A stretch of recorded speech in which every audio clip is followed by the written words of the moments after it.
তো আসসালামু আলাইকুম। তো গাইস, তো ফাইনালি তো আমরা পুরুলিয়া বলরামপুরে প্ল্যান্টে চলে এসেছি। তো গাইস, এই যে দেখতে পাচ্ছেন পুরো প্ল্যান্ট। তো গাইস, তো এই যে টাঙ্কিগুলো দেখতে পাচ্ছেন, তো এগুলো আমরাই এনেছি। তো গাইস, এই যে দেখতে পাচ্ছেন, ওই যে গাইস দেখতে পাচ্ছেন আমাদের গাড়িটা খালি হয়েছে। তো গাইস, তো এইখানে আমরা চলে এসেছি প্রায় রাত 3টের দিকে। তো রাত 3টের সময় আমরা খাওয়া দাওয়া করে হোটেলে লাগিয়েছিলাম। তো গাইস, তো হোটেলে গাড়ি রেখেছিলাম। তো আবার সকাল 7টার সময় আমরা এখানে পৌঁছে গেছি।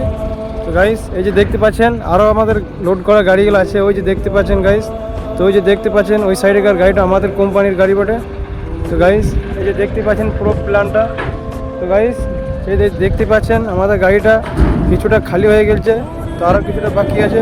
তো গাইস, তো আমরা এই গাড়িটা খালি করে দেওয়ার পর আমাদের গাড়ি পাতি হয়ে গেছে। তো গাইস, দেখাই যাক আমাদের মালিক আবার কোথাও প্রোগ্রাম দিচ্ছে কী বলে। গাইস, তো আবার পরের ভিডিওতে দেখা হয়েছে। Bye bye.